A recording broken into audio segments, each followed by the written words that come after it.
Good afternoon, my friends. I have been wanting to make this video for some time now, as I know a lot of you have been curious about moving here to Orlando.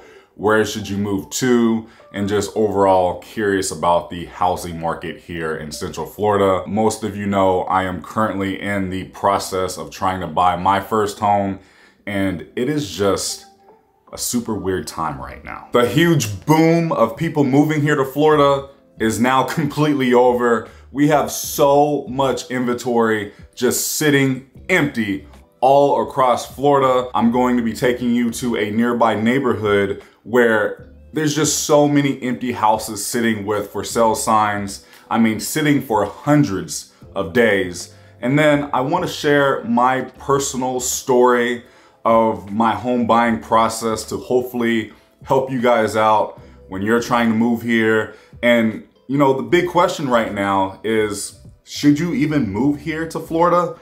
And that's something I'm even questioning right now, just because of everything that's happening here in the beautiful sunshine state of Florida. People are moving out of Florida. People who moved here from upstate New York and California, they are trying to sell their property and get the heck out. A lot of people are returning to upstate New York, New Jersey, and California. Texas is experiencing the exact same thing. Not to mention, homeowners insurance and property taxes are just out of control here in Florida. I'm sure some of you have heard via the news how bad it is here in Florida. And I'm not a professional when it comes to this kind of stuff, but I am going to break it down the best that I can for you today. I want to share my personal experience, and then I'm going to share more details, and then finally I'm going to take you to a few properties and a few neighborhoods to show you exactly what I'm talking about. I hope you guys are ready, because I am. Let's go do this.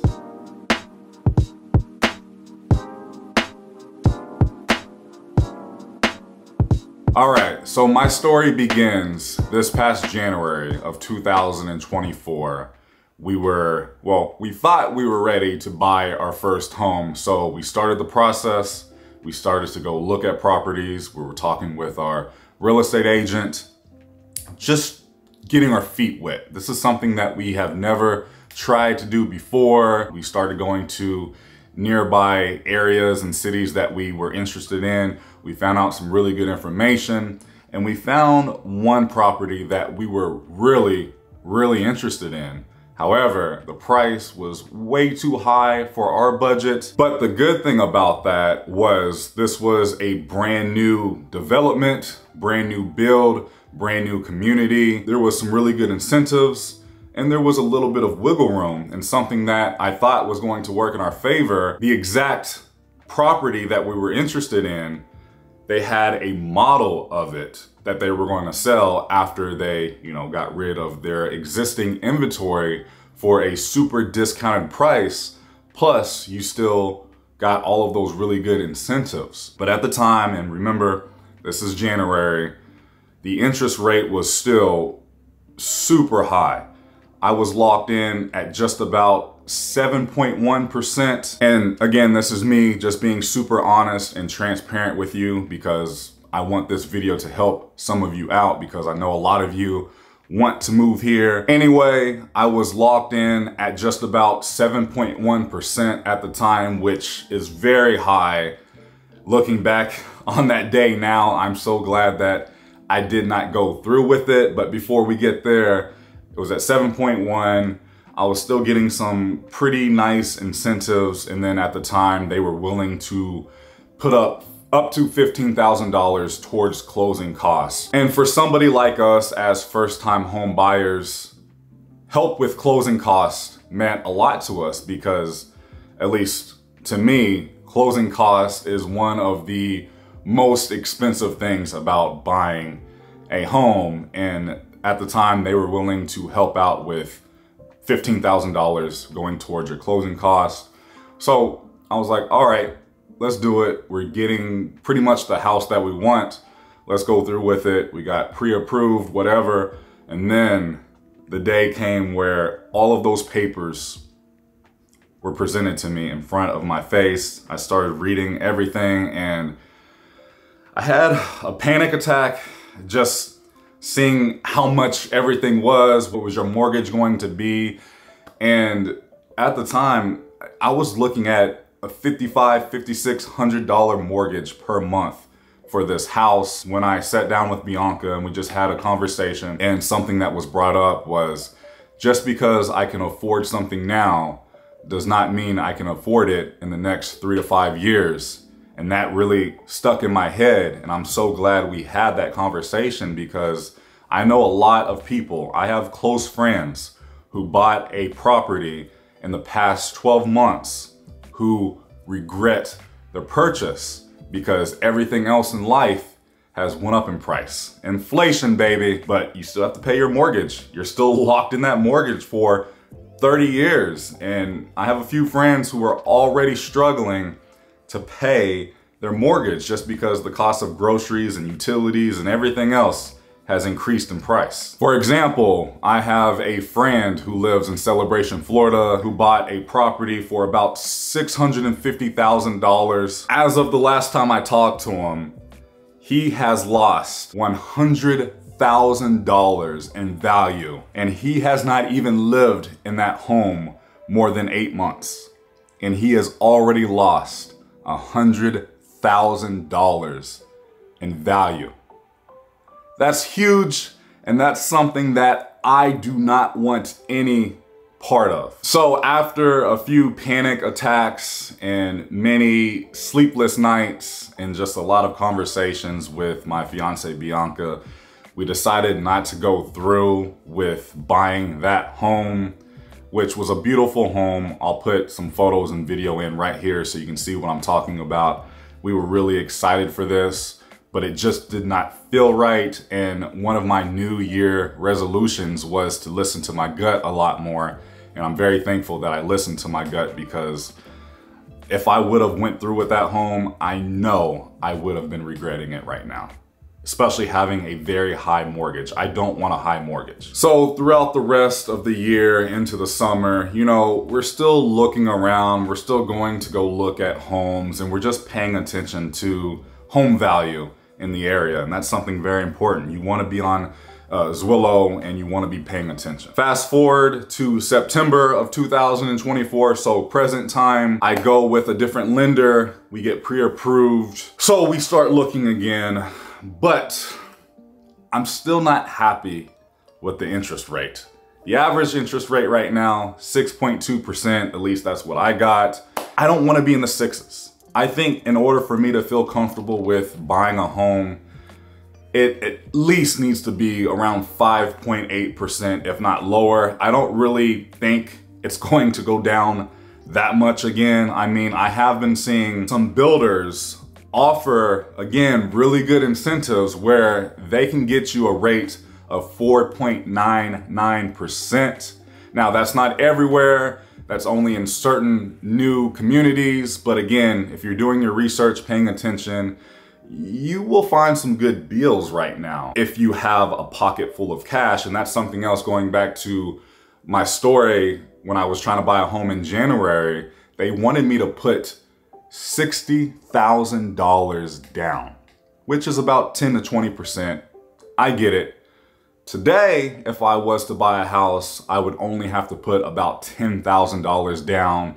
And that's if I don't find anybody that will help me out with closing costs, which a lot of sellers right now are willing to help with closing costs, because a lot of these sellers just want to get out and get rid of their house and move on. And a lot of these sellers don't even live in these houses, these properties. They're just investors. And that's something that I just really don't like, is how during 2021, 2022, so many investors came here to Florida, bought up all of the inventory, and they're just now sitting. I mean, there's so many houses just sitting right now. It's unbelievable. I'm gonna show you in just a minute, but these investors bought up everything, and now they're willing to do just about anything to get rid of them. They try to rent them out. Nobody can afford rent right now, so they're trying to sell it and they're reducing the price. And something to keep in mind, just for a starter single family home, just a basic starter home here in Central Florida and probably South Florida as well. North Florida, you can find some more affordable properties, but the place to be in Florida is Central and South Florida. The basic starter single family home is going to run you at least $400,000. And that's a lot of money just for a simple single family home. And then for townhomes here in Central Florida, they're at least starting around $350,000. And still, that's a lot of money for a townhome. Condos, $150,000 to $250,000. So to finish up my story, this is where we are right now, is I just don't want to settle. I want to find something that I can comfortably afford, that I'm not going to stress about in the next 3 to 5 years. I just want what I want, and I want to be in the area where I want to be. I have a few in mind, but I just don't want to settle, and I know a lot of people have had to settle. And yeah, you know, you can always refinance, but I don't think a lot of people realize what all goes into refinancing. You're still having to put a lot of money down and you're having to pay fees. And I know nowadays there's a lot of state and federal grants and tax breaks and funding to help you get into your first home. So definitely ask your lender or your real estate agent about these grants and aid to help you get into your first home. And I'm pretty sure one of these grants will actually help us get into our first home. I know a lot of you probably want to live near Walt Disney World. I mean, that's a dream of a lot of people, and that's a big chunk of people wanting to move here to Orlando, is to live near Disney and Universal. And I'm talking areas like Winter Garden, Windermere, Claremont. Those are really good areas if you want to live near Disney. However, you're going to be paying a lot of money to live over there. Now, Claremont is a little more affordable than Winter Garden and Windermere. And just by doing my own research, the average starter single family home is gonna cost you at least $500 for a decent home in that area. Yeah, you can find some older homes for a little less than that. And that's something to keep in mind when moving here to Orlando. You really want to visit different areas to get a feel for them, because yeah, you can find a nice home in Winter Garden. You can live 15 minutes away from Disney.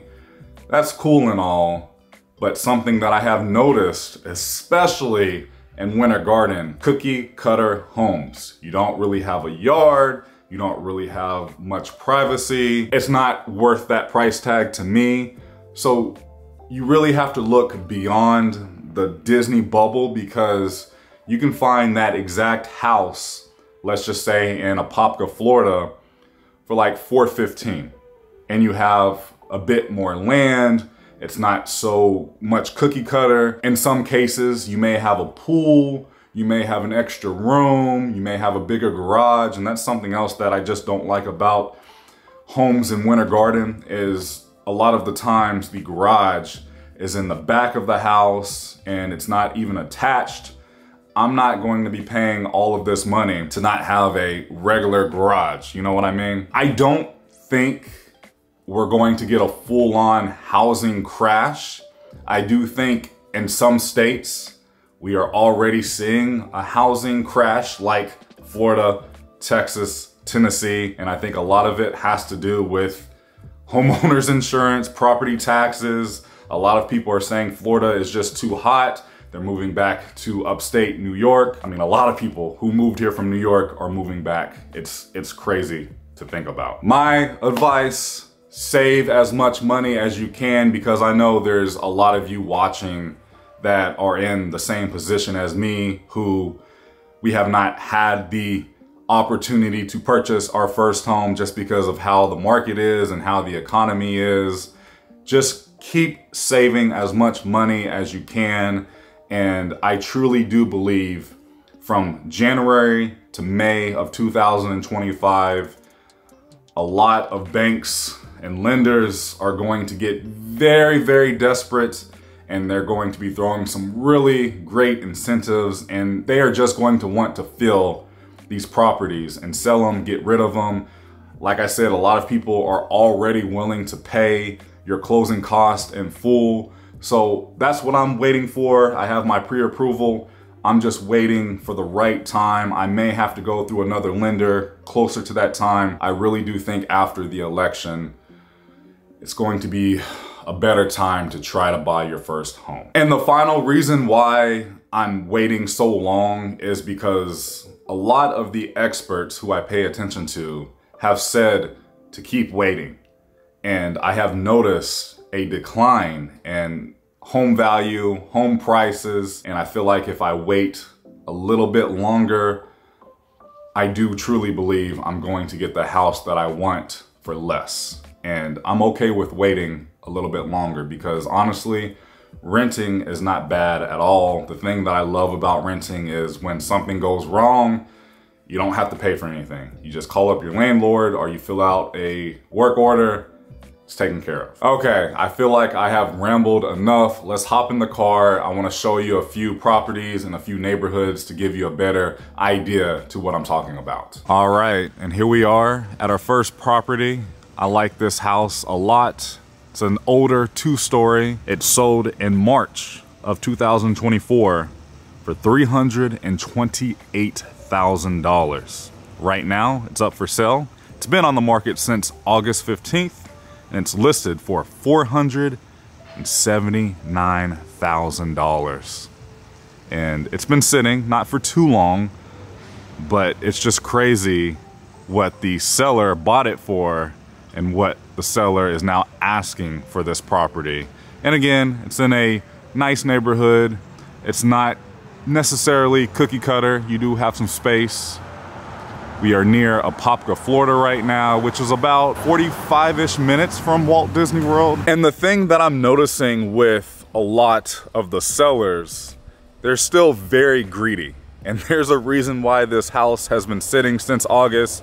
They're asking way too much for it. I did just check. The Zestimate on this house is $462. Right down the road, I found another house for sale. This house first sold back in 2002 for $139,000. And then it sold of April of this year for $394. And then a few weeks later, it was back on the market for $439.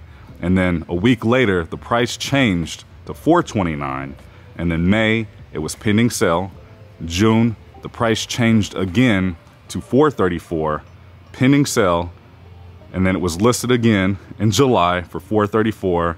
And then the end of July, the price changed to $429. And then August, it changed again to $424. And then as of right now, it is pending sale. But it has been pending for more than a month. If you're looking to buy a home, I would always make an offer. Lowball an offer. You never know if the seller is desperate and what they're willing to do or what they're willing to take. A few houses down the road, I found another house that has been sitting. This one is actually a very nice one, has a really decent amount of land. And then right over here is another property for sale, both 2-story homes. Now both of these properties are in the mid 400s. Not too bad. They have been dropping in price. I really like this one. I mean, there is so much property. And it has a pool. I just spoke with a neighbor about the yellow house here on the corner, and apparently it just went up for sale a few months ago, and I guess the seller, which is a investor, was trying to rent out the home and could not find any tenants. Nobody would move in. They just said, heck it, let's put it up on the market, and it's just been sitting. 1 for sale, 2 for sale, 3 for sale, right on the same street. I will say this about Apopka, Florida. Very nice area. It's away from all of the traffic in Central Florida. However, because of how expensive the market is in Orlando, people found out about Apopka kind of the same way they found out about Claremont, and a lot of people moved out here at once, which drove up the prices. So about, I would say 2 years ago, a lot of these homes were in the 3s, and now they are well over 4, and slowly they're now coming back down to closer to the 3s. I still think we have a little while to go before they get that low again, but you know, when a huge city like Orlando is so expensive, people tend to try to start branching out, but still remain somewhat close to the city. I think if you're looking to move down here, if you want to buy or even rent, I think Apopka could be a good fit for you. Okay, I am now in Apopka, Florida. This is a MI Homes development. We have hundreds of townhomes being built, and they're just sitting empty. Obviously, these are still under construction, but they are already reducing the cost of these townhomes by almost $14,000 because nobody is interested. Same thing happening over here with these 2-story homes. They're just sitting, and construction has been paused because they're not selling. Everything is just sitting. Not too far away, I found some more townhomes, and these have been cut by $20,000. Wow. I mean, this is absolutely insane to me that all of these townhomes are ready to go and nothing, not even a $20,000 price cut, are bringing people into buying these homes. Crazy. Again, I just really don't like that most of the garages are in the back of the property. Yeah, look, they're not even attached to the actual townhomes. Nor covered, so you can still get rained on. Yeah, with your very true. groceries in hand. All right, I have made it to our final stop on today's adventure, and this is the property that I have really been watching because I'm interested. It's a brand new build. It seems like whoever owns this bought the land indoor. It was an older home, knocked it down and built this. It is in a older neighborhood.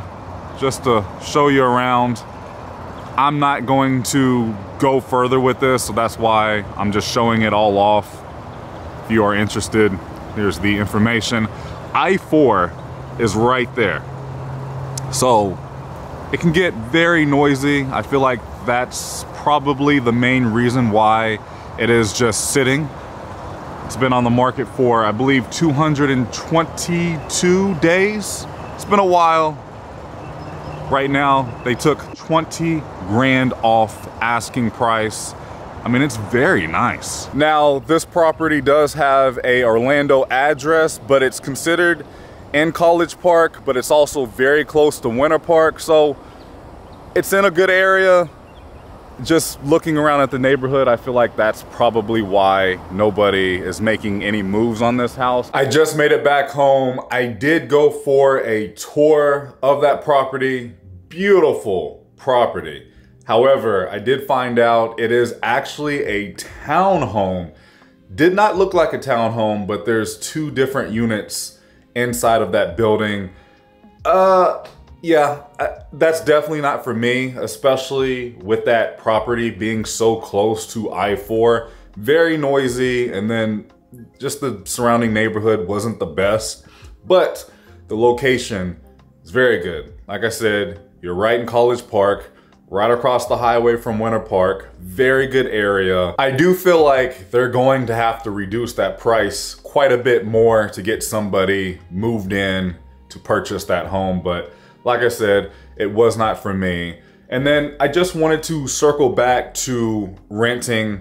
If you guys want to see another video like this where I show you apartments and just rentals in the area, maybe a little closer to Disney, let me know down below in the comments, and I would love to film that video and get that made for you. I do know in the area, the prices for rentals have been reduced by nearly 30%. So renting is getting a bit more affordable. However, I don't think it's that affordable just yet for the average person. Like, rent is still pretty high everywhere, but it is starting to go down, thank goodness. Anyway, that's all that I got for this video. I hope you found some information valuable from this video. I hope I was able to help a few of you out. And it was just nice to talk and vent a little bit about my own personal experience trying to buy my first home here in Central Florida. I think we are getting very, very close.